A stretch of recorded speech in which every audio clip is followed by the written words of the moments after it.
वक्त की बड़ी खबर आपको बता देते हैं, जहां कुपवाड़ा में कल सेना के 3 आतंकी मार गिराए गए थे। आज उन्हीं आतंकियों के कब्जे जो उनका सामान था उससे बरामद किए गए हैं हथियार, गोला बारूद, जिसकी तस्वीरें आप देख सकते हैं। मारे गए 3 आतंकियों से ये हथियार बरामद किए गए हैं। कैरन सेक्टर में कल मुठभेड़ हुई थी और कुपवाड़ा में आतंकियों से मुठभेड़ के बाद सेना ने हथियार और गोला बारूद बरामद किए थे, जिसकी तस्वीरें भी हम आपको दिखा रहे हैं। बड़ी मात्रा में ये अपने साथ गोला बारूद लेकर के निकले थे। घुसपैठ की कोशिश थी, लेकिन उसके पहले ही कैरन सेक्टर में आतंकियों को ढेर कर दिया गया था। 3 आतंकियों को ढेर किया गया था और अब मारे गए आतंकियों के कब्जे से जो उनका सामान था, जो बरामद किया गया था, उससे ये बड़ा खुलासा हुआ है कि वो बड़ी मात्रा में आर्म्स लेकर के घुसपैठ करने की कोशिश कर रहे थे।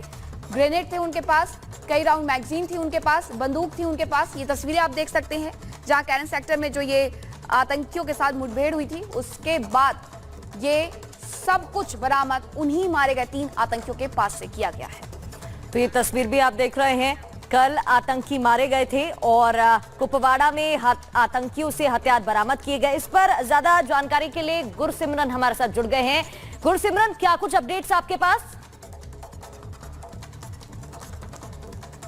देखिए, मारे गए आतंकी, जो 3 आतंकी मारे गए थे, तीनों पाकिस्तानी आतंकी थे और इनके कब्जे से सुरक्षा बलों को 3 AK राइफल्स के साथ साथ 6 मैगजीन, 4 पिस्टल, 8 मैगजीन, जो पिस्टल की मैगजीन है, 6 हथगोले और उसके साथ साथ खाने पीने का सामान और सिगरेट बरामद हुए हैं। सिगरेट पर जो पाकिस्तानी मार्किंग है वो बताती है कि ये पाकिस्तान में अपने साथ खाने पीने का सामान, सिगरेट और हथियार, असला बारूद लेकर भारत में घुसपैठ की कोशिश कर रहे थे, क्योंकि अमरनाथ यात्रा जारी है। इस बीच बड़ी कोशिशें जो है पाकिस्तान की तरफ से है कि किसी तरह यात्रा में खलल डाला जाए और उसके साथ साथ आतंकियों को भारतीय सरजमीन पर भेजकर एक बेस बनाने की कोशिश है कि आतंकी यहां पर आए, कुछ समय अपना बेस बनाएं और उसके बाद बड़े आतंकी हमलों को अंजाम दें। लेकिन जिस तरह से सुरक्षा बलों ने भारी मात्रा में 3 AK राइफल्स के साथ साथ 6 AK की मैगजीन, 4 पिस्टल, 8 पिस्टल की मैगजीन और 6 हथगोले बरामद किए हैं, यह बताता है कि आतंकी एक बड़े प्लान के साथ भारतीय सरजमीन पर पहुंचने वाले थे। और जिस तरह से इनके पास से खाने पीने का सामान और सिगरेट, जिस पर की पाकिस्तान की मार्किंग है, वो बरामद हुए हैं, बताता है कि पाकिस्तानी सेना की शय के बिना ये भारतीय सरजमीन पर दाखिल नहीं हो सकते थे।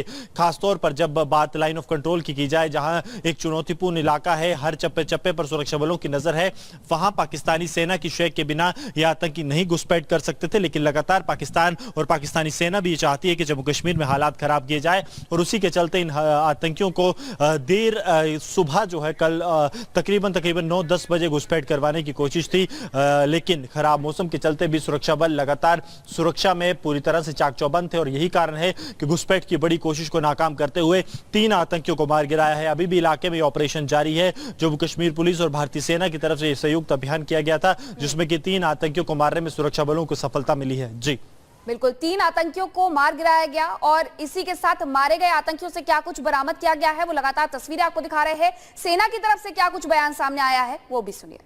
है कि वो सामान्य स्थिति और विशेष रूप से अमरनाथ यात्रा को बाधित करने के उद्देश्य से भीतरी इलाकों में तोड़फोड़ और विध्वंसक गतिविधियों को अंजाम दे सके। इसीलिए पिछले कुछ हफ्तों से नियंत्रण रेखा पर और उसके आगे के क्षेत्र में हमारे सैनिकों का आक्रामक रूप से दबदबा रहा है।